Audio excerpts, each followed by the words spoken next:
Papa Francisco se abre al matrimonio gay.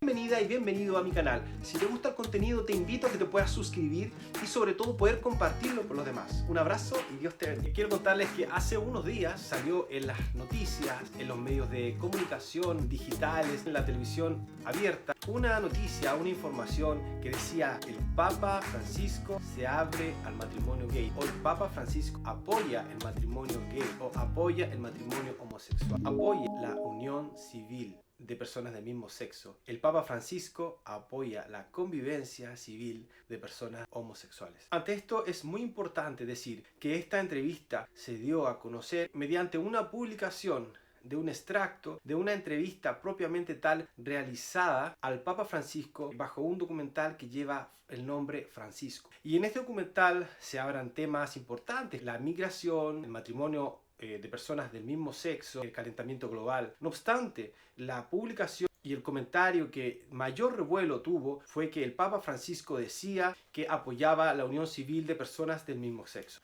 Ante esto, para mí es muy importante poder contarles y decirles qué fue exactamente lo que dijo el Papa Francisco. Y es por eso que yo he anotado las frases que dijo en la entrevista para poder compartirla con ustedes.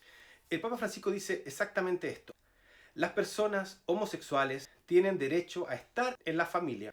Las personas homosexuales tienen derecho a estar en la familia. Son hijos de Dios, tienen derecho a una familia. Posteriormente sigue: no se puede echar de la familia a nadie, ni hacer la vida imposible por eso. Lo que debemos hacer es una ley de convivencia civil. Tienen derecho a estar cubiertos legalmente. Si nos damos cuenta, aquello que ha dicho el Papa Francisco no dice diferencia con lo que actualmente sucede en algunos países, en donde personas homosexuales que están unidas no tienen una cobertura social como familia, no tienen una cobertura social por derechos sucesorios, derechos hereditarios, cobertura social respecto de salud, previsión. Y es importante quizá lo que decía el Papa Francisco, que son personas que deberían o pudiesen unirse civilmente para posteriormente tener una sucesión en común. Esta noticia causó mucho revuelo y, si nos damos cuenta, es algo que se hace en muchos países. Por ejemplo, en mi país, Chile, existe la ley de unión civil, en donde las personas del mismo sexo pueden unir civilmente. No obstante, las noticias siguen siendo amarillistas y en muchos medios de comunicación fueron amarillistas. Al respecto, el Catecismo de la Iglesia Católica, en los numerales 2357 a 2358, señala lo siguiente. Señala sobre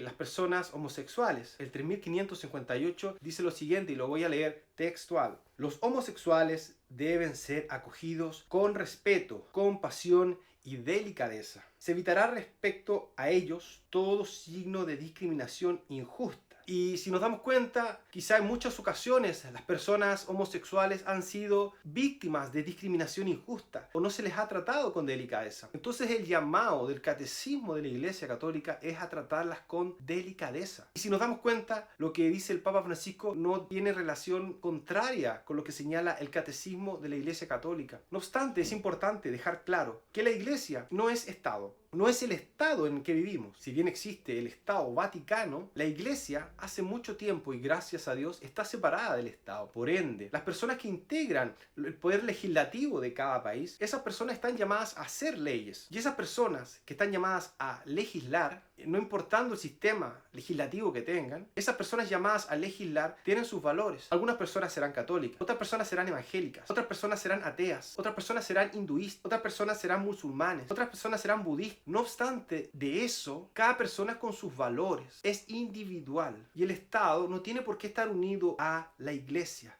Sin embargo, las personas encargadas de realizar alguna función pueden llevar en sí eso que se llama fe, eso es creencia, y pueden llevar en sí el catolicismo, el cristianismo y los valores que eso representa. Pero al César lo que es del César y a Dios lo que es de Dios. Me gustaría, junto con esto, también leer el número 415 del Yucat, que señala: Dios ha creado al ser humano como varón y mujer. y los ha destinado el uno al otro también en lo corporal. Ahora señala, la iglesia acoge sin condiciones a las personas que presentan tendencias homosexuales. Y esta frase es importante. La iglesia acoge sin condiciones. No hay condiciones. La iglesia acoge. Entonces nosotros estamos llamados a acoger. Y sobre todo, darnos cuenta que esas palabras que quizás llamaron mucho la atención o que causaron mucho revuelo y que muchos amarillistas empezaron a criticar al Papa Francisco, simplemente tiene relación con lo que la iglesia ha hecho y está haciendo hace mucho tiempo. Que la iglesia hace como el mandamiento de Dios. Acoger. Un abrazo y Dios te bendiga.